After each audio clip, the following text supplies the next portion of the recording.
karibuni sana. Kama tulivyoahidi ya kwamba bado tunazungumza na Brian Lishenga ambaye ni mwanasiasa kijana hapa katika kaunti ya Kakamega.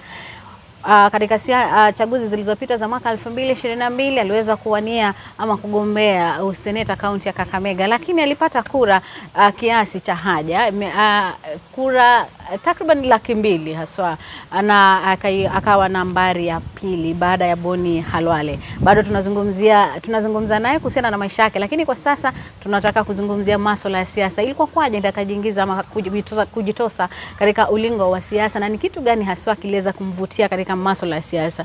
Unajua mheshimiwa, wakati mwingi mtu kama anafanya kazi kama ile ulikuwa unafanya udaktari, unapata 6 figures and above, watu wanasema kwamba mbona niache hii yote niende katika siasa? Mbona haswa ukaingia katika siasa? Azma yangu ni kuwatumikia wakazi wa Kakamega na Kenya kwa ujumla. My passion ni public service. Unajua kuna vile unaweza tembea mahali ukaona barabara mbaya, na kuna ule atasema hii barabara ni mbaya na itamkera.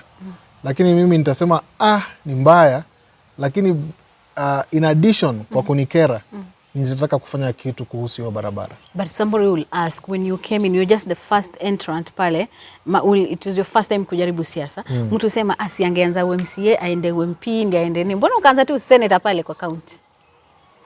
Okay. But unajua hakuna kitu ambacho kinanizuia kuanzia hata president. Unajua? No, lakini your first trial kwa siasa, mtu usema acha anze hapa ndio aone apime. Upbringing yangu mimi mwenyewe nikijianalyze, nikianalyze kwa sababu si ati niko na jibu exact. But mimi mwenyewe nikianalyze malezi yangu na vile nimekuwa. Mimi niligrow up Amalemba Estate na Maraba Estate na Rosterman. Ukiangalia hizo sehemu tatu ambazo nimetaja, hizo sehemu tatu zote ziko katika ile tunaita Bukhulunya sublocation municipality ya kitambo. Kwa hivyo mimi ni product ya Kakamega Town. Grow up Kakamega Town, Lurambi. Ukija Amalemba, ukuje Maraba, Sheiwe, uende Rosterman. Hizo sehemu ukitembea pale, watu ambao wako pale ni wa makabila yoyote, ni mchanganyiko wote. Kuna Waisuga, kuna Waidaho, kuna Wawanga, kuna Waluo, kuna Wakisii, kuna Wakikuyu, mix up ya watu wote. Kwa hivyo hiyo ndio environment ambayo imenilea mimi. Kwa hivyo nikiingia katika siasa nilijiuliza at what level, kiwango kipi cha siasa nitakuwa comfortable, ambapo nikiongea nitakuwa naongea jambo ambalo mimi naamini kwa moyo wangu. Na wakati nimeangalia vile viti ambavyo vilikuwepo, mimi nilikuwa na conflict between kiti cha ubunge wa Lurambi na kiti cha useneta. Sikufikiria juu ya kiti cha ugavana kwa sababu nilitaka kujipa muda. Hiyo ni kiti ambacho kinahitaji watu wakomavu, na mtu ambaye ako na experience pia. Kwa hivyo mimi kwa kichwa wangu kiti cha ugavana hakikuja kwa akili, lakini nikafikiria juu ya MP Lurambi na nikafikiria juu ya senator. Na MP Lurambi nilifikiria kwa muda kwa sababu mzee baba yangu alikuwa amewania kiti cha MP Lurambi mara 3 na bila kufaulu, lakini alikuwa amelei ule msingi ama kuweka msingi ama foundation. Kwa hivyo ningeamua kuanza ningeanzia mahali. Lakini analysis yangu ikaniambia maybe Lurambi hapana, kwa sababu unajua pia wanasema all politics is local. Katika historia ya Kenya, Lurambi haijawahi produce MP Muisuga. Mimi ni Muisuga, hiyo ndo tribe yangu. Isipokuwa Manyala Kea. Isipokuwa mheshimiwa Manyala Kea ambaye aliingia 2007 wakati tulikuwa na ile wave ya ODM.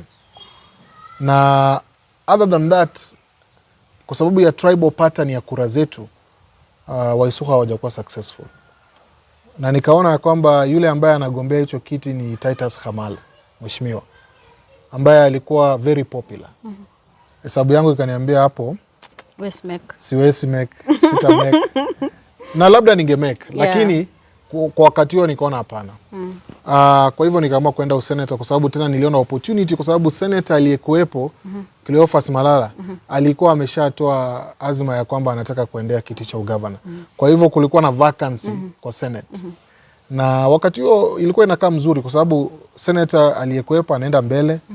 Boni Khalwale alikuwa pia amesema anataka kuwa gavana. So at that time everybody at the Senate was new entrants. Yeah, at that time Senate ilikuwa empty na kila mtu alikuwa new entrant. Kwa hivyo strategy yangu ikaniambia hapa this is the place to be. Na nikaamua kuingia pale. Of course baadaye mambo yalifanyika vile yalifanyika. Ule muungano wa ANC na UDA ukaleta negotiation between Malala na Khalwale. Na hiyo negotiation ikamaanisha mmoja wao atachukua useneta na mwingine atachukua ugavana. So at that time when it was formally that IBC had cleared 7 candidates, you among them hapo kwa Senate. Did you like feel the Khalwale kuja kwa useneta you might be losing it to him? Mimi sikumwogopa Khalwale hata kidogo. Nilimheshimu. Kumheshimu kwa sababu ni mwanasiasa mkongwe, ni daktari senior. Of course kwa profession same. Na pia ni kwa ukoo yeye ni mjomba upande wa mama. Lakini sikuwa na uoga wowote. Tukamwa head on na uncle. Sasa unajua ukishikwa shikamana. So ukaamua pale pale. Hakuna sasa kuchicken. Sasa tumepatikana tuende. Na tactic yangu ya kampeni ikakuwa he might be more popular than me but he cannot work harder than me. That was my own tactic. Tactic yangu ilikuwa I will run faster than the name Khalwale. Unajua jina yake kilikuwa limeenda. So mimi ilikuwa nitakimbia mpaka nipite hilo jina. Na actually nikisummarize hiyo campaign mambo ni mengi, masaa ndo machache. Muda ndo mchache. That was the summary. Actually, of course now after the tallying, Khalwale won with 240,000. You got 195,000. I mean, with that, unajieka wapi? Very good performance. 195,000 voters. Asanteni. Asanteni. Kwa kuamini kijana mpya, asanteni. Mimi nawashukuru sana. Na of course, ambition yangu ni kutoa let down. Kuwafanyia nitakaa tu kwa siasa, taendelea mpaka at least kwa sababu sasa hii ndoto si yangu peke yangu. Hii ndoto pia ni yao. Kwa hivyo tutabeba na ni ya vijana. Ni ya vijana wa Kakamega County ambao wamekuwa wakiangalia siku yetu itafika lini. Kwa hivyo mimi nitabeba tu, nitawabebea on your behalf mpaka tufike. Sasa huo wakati ulikampeni kwako wewe roughly ulikampeni miezi mingapi ama miaka mingapi? Miezi minne. Miezi minne. Actually less that is your official campaign yako. Less than 4 months. Less than 4 months. Unajua kuna wengine wanasema Lishenga alishindwa na Khalwale. Mimi sikushinda na Khalwale. Mimi nilishindwa na time. Time was my enemy. It was not Khalwale. No, you didn't have time to do that. I did not have time because nilipewa ticket ya ODM on 17th of April. 17th of April. Election was 9th of August. Hiyo ndio time frame nilikuwa nayo. Kabla ya hapo watu walikuwa wanaona tu, lakini hakuna hata watu wengi hawakunijua mimi. Wakati Oparanya governor alinishika mkono Mabole akasema tumeamua ni Lishenga. Ndo watu walianza kuangalia na huyo ni nani. So official campaign tarehe 17 ndo nilianza mimi. So you campaigned for 4 months? I campaigned for 3 months 2 weeks. Hiyo ndo campaign ambayo nilifanya miezi 3 wiki 2 official campaign. So how much did you use during the campaign? Yet how much did I use? Tulitumia pesa bana. No, being a first entrant, I mean like ndakana uuze jina kuna yote. You know like 12 sub counties in Kakamega. Wacha tuseme hivi siasa ni expensive. Na labda in future tutajaribu siasa yetu isikuwe so expensive. Because siasa ikiwa expensive hivi pia tutapata viongozi fake. Ule atakuwa na pesa ndo atashinda. So we need to relook, tufikirie juu ya siasa yetu, tupate viongozi ndio kukuwa na pesa si makosa. Lakini ikiwa ndo tutaweka mbele kuna problem. But the Umberho aspect has been something that imekuwa iki sort of shape the politics of Kakamega. Pesa is important kwa siasa. Lakini mimi nasema hivi, pigeni hata wale wenye hawana pesa lakini mnawapenda. Usifikirie juu ya pesa. pigia ule mwenye hana pesa lakini umemsikia na ukampenda, mpigie. Otherwise wale ambao mabwenyenye wako na pesa, watoto wao ndio watazidi tu kupata. But kumekuwa na notion kwamba Lishenga is loaded. Lishenga is loaded. Lishenga is loaded. Lishenga is loaded. Hapana, hapana. Mimi ni mtoto wa Mwenyezi Mungu. Mungu ananipenda. Na niko na marafiki na watu ambao wameinvest kwangu. Na ni watu wa hapa Kakamega tu, watoto wetu ambao wanataka a new county, a new place. Wako willing kuchukua hata 50 bob, 100 bob, 1000 wa invest kwa Lishenga apige siasa. Kwa hivyo si ati niko loaded, niko supported. Nataka nikuulize, kuna hii statement ambayo alikuwa ni gubernatorial candidate wa Kenya Kwanza amekuwa akitumia sana, ama mtanikula muniache. So do you believe like walikukula tu wakakuacha? Mimi sikukulwa. Ile pesa nilikula na vijana wa Kakamega, my brothers and sisters, ni pesa yetu wote. Unaona? So hakuna kitu kama ati nilikulwa. Na hata next time kama Mungu atanipatia pesa, asiponipatia munipigie tu kura bila pesa. But akinipatia bado tutakula. Mimi sioni kama ati nikukula na kuacha, no. At some point do you sit and regret for taking that step of kuacha kazi na kuingia katika siasa? My only regret ni betrayal katika siasa. Mimi si regret kuingia katika siasa. My only regret ni ule kukosa uaminifu na backstabbing. Wananchi wa watu backstab sisi. Wananchi wao unajua wao wako hapo wanasema okay, nani mzuri? Tutapatia nani kura? Watu wana backstab, wengine ni wanasiasa. Ile kitu ambayo nimelearn very hard lesson ni ya kwamba unajua watu sema there are no permanent enemies, there are no permanent friends. Actually, hiyo fact ya kwamba there are no permanent friends, I should just say there are no friends. There are only interests. Na it's very disheartening, especially kama wewe ni mtu mpya katika siasa. Unaweza jiweka close na mtu ukifikiria mnaunda urafiki. Hakuna mtu anaunda urafiki na wewe. Mtu anaona mahali relationship yenyu itamfikisha yeye. So hiyo ndo nimeregret peke yake, ya kwamba tuko na too much backstabbing and dishonesty. Unajua tunaumizana kama wanasiasa. So at what point do you feel like you are backstabbed or betrayed in politics? What point do I feel like nilikuwa backstabbed? Well, number one,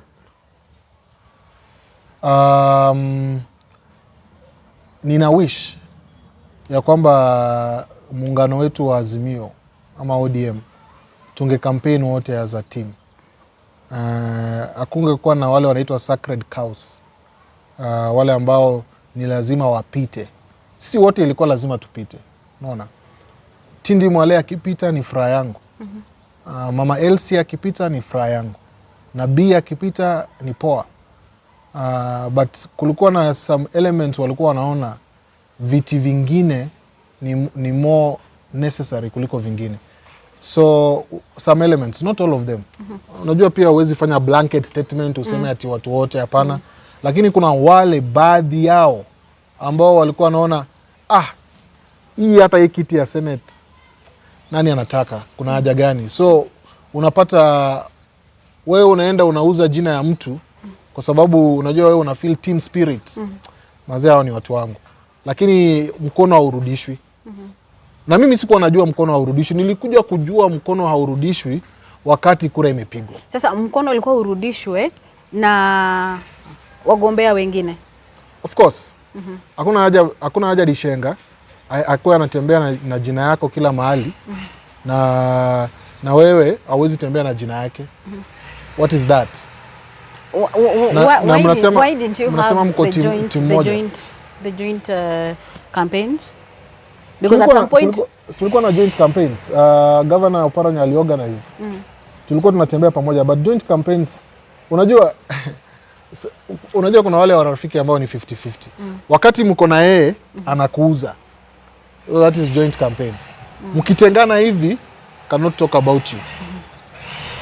So that was very bad. And it costed our coalition. It costed our coalition victory because in the darkness we say some people, again, let me clarify, it's not everyone. In the darkness Some people say one thing. Wanaweza sema usipigie vayo. Kwa giza wanasema usipigie vayo. Wakati jua limewaka mchana, wewe ndo hata wanakusifu. But wakirudi kwa giza, huyo jamaa wachana naye. This was a bad thing. So that's the only regret I have. The fact that in some cases the teamwork was superficial. So according to you, it might have led to you losing the seat? Of course. But I have told you, my biggest problem was not even kukampeniwa na watu. Mimi hata siku anasema ati ni kampeni. Unajua kila mtu, unajua siasa ni kama kila mtu ako na matanga. Wewe uko na matanga, yeye ako na matanga, kila mtu ako na matanga yake. So kila mtu anavuta kwake. So that is normal. Lakini mnakuwa, even if you are in grief, sometimes you can be united in grief. Unajua sisi wote tumefiwa. That's what I'm complaining. But the biggest issue here was I do not, and I'm saying this without fear of contradiction, I think that our coalition was more determined to win some seats than others. Na mimi nasema hivyo with a lot of respect, because pia remember I'm a product of ODM. And what I am saying is I am saying this because ODM has never won the Senate seat in Kakamega since devolution started. Analysis yangu, kama watu wengine watuona ni makosa, that's their own business, but my own analysis, na mimi ndo navaa kiatu. Sasa mtu mwingine anaanza complain lakini yeye hajavaa kiatu. Mimi nimevaa. It is more important for any, maybe it's not ODM only, but more important for them to win the gubernatorial seat and the member of parliament seat than the Senate seat. We have an ideology that has minimized the Senate seat. But Muhesh, maybe wao wenyewe walikuwa waangalia zile polls. Unajua kulikuwa na opinion polls. Wazo zilikuwa zinatoa report zao all the time, na maybe walikuwa waangalia wakaona, so there is no need of us even investing in this because it's still the reports are telling us otherwise. Well, maybe kuna ukweli katika hilo jambo la opinion polls, but out of the candidates ambao walikuwa nao, I was the strongest. Hata wenyewe si ati walishurutishwa kuchagua Lishenga. Hesabu yao ilisema hivi, we need to compete in the Senate, and out of the candidates we have, Lishenga is the strongest.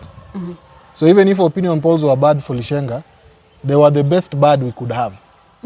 You know? I like that. But again, what do you think placed you above the other candidates at that point your nomination ukakuwa picked? Oh, well, number one, I worked hard. I worked really hard and smart. You see, what people forgot is that they forgot that it is opinion polls that the party was going to use to determine. And that's what I'm saying. Even if my polls were bad, they were the best of the bad. Opinion polls zote za chama zilionyesha Lishenga ako juu. Zote. And remember, this was just after a short period of about 3 months za kutembea ground. Nilikuwa nimetembea ground, tume-excite ground, watu wamenikubali. People were excited about a new youthful leader coming in. Watu wanataka new leadership. So, nika-gain traction haraka. By the time chama ilikuwa inakuja mwezi wa 3 kuangalia kati ya watu ambao wamedeclare interest nani yako mbele, mimi nilikuwa nimetembea sana. Na tena nilitembea within the party structure of ODM. Hakuna mahali sikuwa nimekuwa na mkutano. Of course structure ni kubwa, kwa hivyo kuna pembe fulani sikuwa nimefika. But in broad language nilikuwa nimeguza almost everywhere, Likuyani, Husero, wapi. So compared to wakati wanatuma polls zao zinarudisha jina yangu. Wakituma tena zinarudisha jina yangu. That was number 1. 2, Kenya Kwanza wakaamua ya kwamba watapatia Boni Khalwale Senate ticket. Wacha ni correct. Wale force achukue. You are not there. You are in ODM and Azimio, so you can't tell at alifoziwa. Unajua mzae alifinywa. Finywa akaambiwa chukua. Na hii maneno ya kufinywa watu wa Kakamega tumekataa. Sasa wakampatia hii ya Senate. Again, out of the candidates who are there, all politics is local. I had the most advantage. Strongholds quote unquote perceived strongholds za Boni Khalwale, Ikolomani, Shinyalu, Lurambi, si ndio? Malava na Baholo, what we call Central Kakamega. The same places I come from. Mimi ni kijana ya Lurambi ambaye ako na mizizi Shinyalu, ambaye ako na ujombani Ikolomani. Kwa hivyo wale wenye chama wakati wakaangalia analysis opponent versus opponent, wacha tukate kura za Khalwale kidogo, hata tukikata nusu hapa Central, alafu we deliver ODM strongholds to Brayo. He has a better chance of winning. So that was the math. I think it was the math. And then there was also the youth aspect. The youth aspect ilikuwa kuna zile kura ambazo hawajali juu ya tribe, lakini watapigia kijana. So kulikuwa na hiyo hesabu. That's why I ended up with that ticket, I believe. Do you, okay, now we've just talked about, you've mentioned on issues, opinion polls, that all the time they were placing you ahead at the top. Do you believe in opinion polls? Because again, I'm asking because there, like Azimio, according to me, believed so much in opinion polls, and it was placing Raila Odinga ahead of Ruto. But again, when it comes to the general election, it was something else. Okay. So you asked me whether I believe in opinion polls. One, I believe in opinion polls that I conduct. You conduct. The ones whose source is verifiable. I can believe, that one I believe. But we've had opinion polls during the electioneering period. But so you don't believe those ones? You see, the thing is this, in politics, we have been using opinion polls, and it's not wrong, it's nature. We use opinion polls to influence public perception. So don't believe every opinion poll out there, because every opinion poll out there has an angle. Wacha nikuulize, mimi nikicommission opinion poll, na mimi ni mwanasiasa. Of course itaandika Brian has commissioned. Itapatiana jina kubwa hapo, fulani commissioned. Na hiyo opinion poll irudi iseme excuse me, iseme ya kwamba niko down. Iseme Khalwale yako 57, mimi niko 32. Do you think I will publish that opinion poll? Nita publish opinion poll in favor. And then one of the other things people do in politics is inaitwa the underdog theory. The underdog theory ni unaanza kutoa opinion poll ambayo inaonyesha uko nyuma. So that is not the reality. Unatoa tu yenye inaonyesha uko nyuma. So jamaa ako 10 points ahead. Labda huo ni mwezi wa 4. Next opinion poll bado ako ahead lakini ako 7 points ahead. The story ambayo unaanza kugenerate kwa akili ni kwamba Brian is catching up. Brian is catching up. Everybody always wants to be associated with a winner. So if Brian is the one looking like he's winning, you start pulling wale undecided. You're filling up the gap. Unaanza kupull wale undecided by public perception. So also we've been playing these tricks with these opinion polls, you know. And so that by the time utafika 2 weeks before election, hii opinion poll itaonyesha Brian has edged ahead. Sasa si alikuwa 45, 47, ana trail by 2 points. Just 2 weeks to the election, now Brian is 48, the other guy is 43. Everybody is like, hey, lakini hiyo kijana amefanya kazi. So hata wale walikuwa on the edge ina generate euphoria. So, and they will want to be aligned to a winner. So what I want to tell you, there are 2 kinds of opinion polls. There are opinion polls designed to influence public perception, and there are opinion polls for strategy. You have to differentiate the 2. So according to you, this one that was releasing for Raila Odinga, was it for strategy? I don't know. To trigger public opinion? I don't know. But in Azimio, you cannot as well tell. I mean, as far as I'm concerned, we in Azimio knew we are winning. And by the way, we still believe we won the election. You know, we believe we won the election. But things happened. I do not know because I was not in the campaign secretariat ya baba. Mimi nilikuwa kwa yangu. So there are people who know more than me. Yeah. After the election, of course, kwa katangaza mshindi, ukamcongratulate, then kidogo ukasema unasimama kiti cha uspika Kakamega. Why did you decide to go for kiti ya uspika Kakamega? First of all, campaigning in the entire county of Kakamega, 60 wards, 240 sub-locations. Hiyo inakupatia a lot of contacts. Na hizo contacts niko nazo. Hakuna ward sijaguza Kakamega. Na kuna MCS wengi ambao tulifanya nao kazi. Na hata kama hatukufanya nao kazi wananifahamu because nilitembea kwao. Kwa hivyo kazi ya uspika wa assembly, azma yangu kubwa ilikuwa kusaidia gavana Baraza kutimiza manifesto yake kupitia assembly. Sababu hiyo ndio ilikuwa azma yangu. Na nikajua ya kwamba between mimi na yeye, sisi wawili tuko na very good relationships na MCS. Kwa hivyo tukicombine our relationships, the two of us, tutaweza kusukuma Kakamega mbele. Kwa hivyo hiyo ndio ilikuwa my initial intention. Na wakati hata niliamua, nilimuongelesha nikamwambia, I think governor, me and you can make a good team. Ukicombine your contacts na zangu ambazo ziko kwa ward level county yote, tutamanage hii assembly na tutasaidia waheshimiwa MCS kutimiza pia ahadi zao. Kwa hivyo hiyo ndio ilikuwa intention yangu. Na nikijitosa pia hapo nikajua ODM ama Azimio iko na wingi wa wajumbe ndani ya assembly. Kwa sababu tulikuwa majority 61 in total. Tulikuwa na idadi kuu. Kwa hivyo nikajua ikiwa tutakuwa na kura na muungano wetu uniendorse mimi kama front contender, chances zangu kushinda zilikuwa juu sana. Kwa hivyo sikuwa naingia katika hicho kiti lightly ama kwa mzaha. Nilikuwa naingia hapo nikijua itanipatia nafasi ya kusaidia serikali yetu ya ODM hapa kwa county, na pia tulikuwa na uwezo wa kushinda. So those were the factors, simple. Na vile nimekuambia mbeleni, I have already decided to have a career in public life. Kwa hivyo life ni about choices. Kura imeisha, imeenda vile imeenda. I have the choice ya kurudi to private practice na nipotee. Watu wengi watasema hapana. Kwanza wapiga kura wengi wa Kakamega, wakati tulikuwa tunatafuta kura walikuwa wanatuambia na msifanye vile nyinyi hufanya, ati tunawapigia kura alafu mnapotea. Kwa hivyo mimi hiyo kitu imesink ndani yangu. Imesink ndani yangu ya kwamba hata wale walinipigia hata kama sikushinda, hawa expect nitapotea. Kwa hivyo nilikuwa pia nataka kubaki hapa kwa ground, tukitembea na wao nikifanya job nao. Ndio sababu kaamua kuwania uspika. So nikaamua kuwania uspika.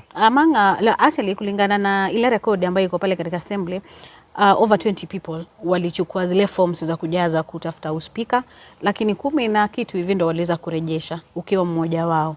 Lakini wanasema kwamba baadhi ya stakabadhi wengine wenu hamukuweza kurudisha, ndio sababu hamukuwa katika ile orodha ya mwisho kabisa. Kuna wengine hawakuwa na CV, wengine hawakuwa na police clearance, EACC and all that. Kwa wewe ulikuwa umepeleka stakabadhi zote? Maana wanasema kwamba wale ambao hawakujumuishwa hawakuwa na stakabadhi zote hitajika. Hiyo ni story. Mambo ya stakabadhi ni story. Kwanza, that's just a story cooked up by the clerk of the county assembly. Very unfortunate. It's very unfortunate. Number one, qualifications za kuwa speaker ziko katika County Assemblies Act. Iko katika sheria ya Kenya. Qualifications ya kuwa speaker ni very simple. You must qualify to be elected a member of the county assembly. Yani, ukiwa umehitimu umetosha kukua MCA, bas umetosha pia kuwa speaker. Na ukienda kuangalia qualifications za kukua member of the county assembly, unahitaji sound mind, over 18, basic education.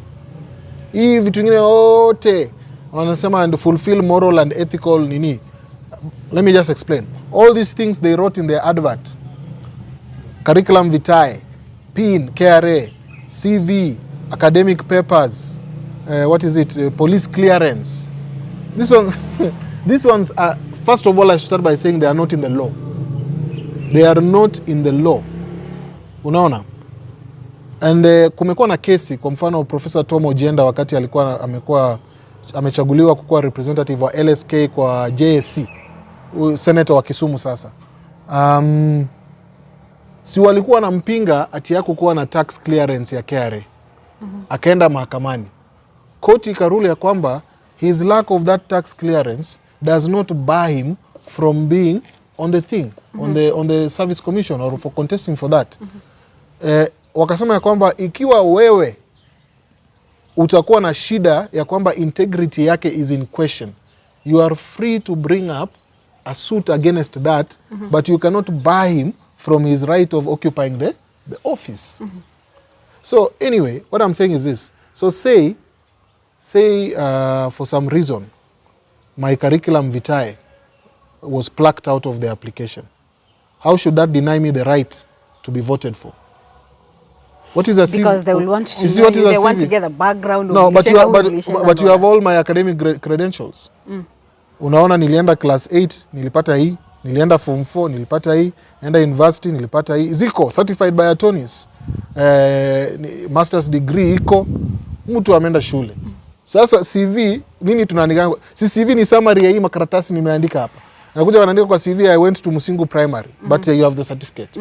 My transcripts you have copies. What I'm saying is that they are not legal requirements, but given be that as it may be, sisi tule present all the necessary documents, checklist ikasainiwa, tukaambiwa all the things are there. I did that. I have my checklist copy here.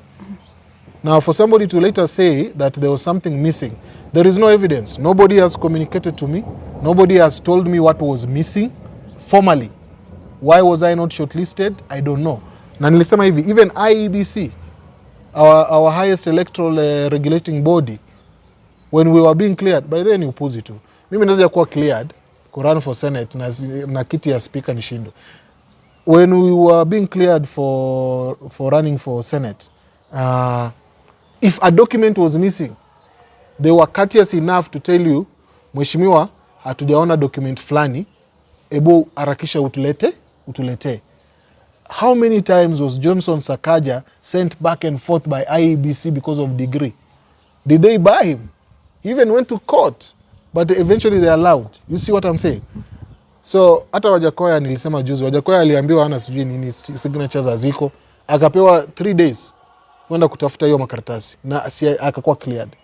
What happened at the County Assembly of Kakamega is mischief.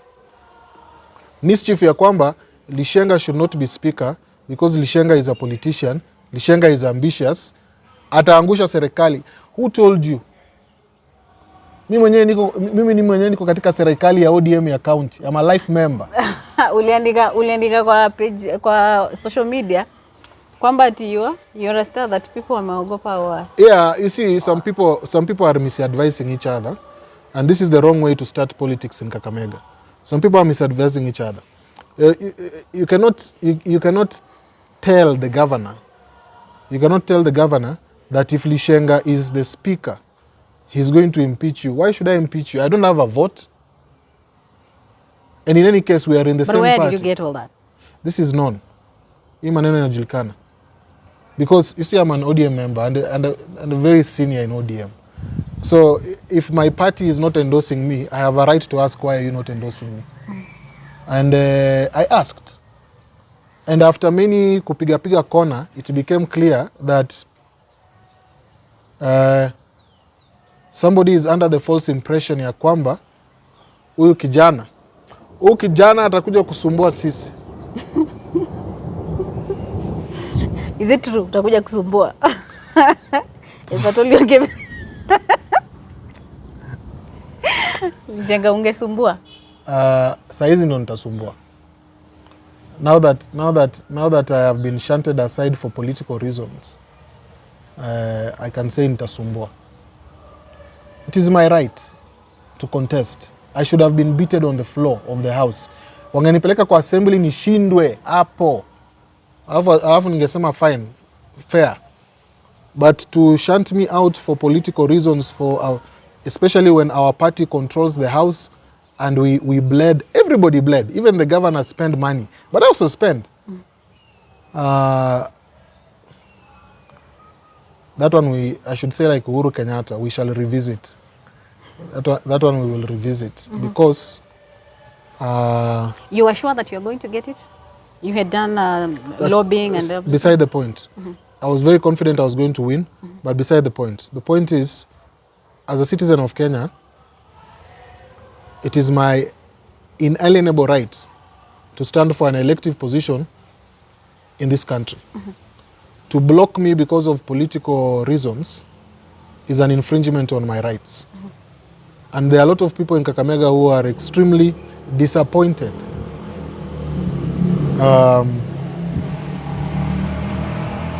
Unajua, ODM ilikuwa inafaa kuwa inakuza viongozi vijana. Sasa wakiizima nyota yangu, what is the message they are sending to the youth of Kakamega? There is no place for you. And again, remember, I come from somewhere. I come from Lurambi. My ancestors came from Shinyalu, Ilokose, Isuka South. That is my roots. 400 years ago, I think. But I don't know. But Masai Keru, our blood Shinyalu. Is Shinyalu. But we are Isukas of Lurambi. My mother comes from Ikolomani, Idaho Central. I have cousins there. So I am a child of Central Kakamega. These people, the way anybody else will be proud of their son, these people are proud of me. Lurambi people are very proud of Lishenga. And Shinyalu people call me their own. The same to Ikolomani people. By shunting me aside, you send a message to the Isuka and Idaho that they are children of a lesser God. And of course, they will reply. They will reply. So I think it's the wrong way to start. And I hope that it does not continue that way. It's the wrong way to start. Na mimi, kama kijana ya Kakamega, mtoto wa hapa, I will make sure that whether I am senator or not, this government is accountable. The people of Kakamega must get what they expect. That's what I can say. The morning at the gate, you were blocked to enter. And of course, at that time, was it the very time that you were being notified that you're not on the list? Or you were notified earlier? How did you even to get to know that you are not on the list? I went as a candidate. I did not expect that I will be blocked. But you had posted earlier? No, I didn't. I actually thought they were bluffing because I had had word already that Kizito had been blocked. I arrived after him. I arrived after Justice Kizito. So by the time I was talking online about being blocked, it was based on information I was getting. Okay. But I didn't expect... It wasn't official? No. Wow. I didn't expect that this would be the case. Okay. Yeah. Sawa. So what next? Next, tuko ground. Brian Lishenga is here to stay. 195,000 people who voted for Lishenga. I expect Lishenga to stay. I will stay. Okay. Yes. Sawa, asante sana. Huyo amekuwa ni Brian Lishenga akituelezea tu kwa ufupi kuhusiana tu na kile ambacho wanapanga kufanya baada ya kukosa nafasi ya kuwa seneta kaunti ya Kakamega na vile vile kukosa nafasi ya kuwa spika katika kaunti ya Kakamega. Tutazidi tu kuongea na wengine kutaka kujua ni kipi haswa ambacho wanapanga ama ni kipi wanapanga baada ya kupoteza katika siasa, na yeye mwenyewe pia ameweza kupoteza katika, sio kupoteza haswa, maana aliweza kutolewa katika hiyo orodha ya wale ambao walikuwa wanawania uspika. Kutoka hapa mimi sina la ziada, naitwa Violet Auma.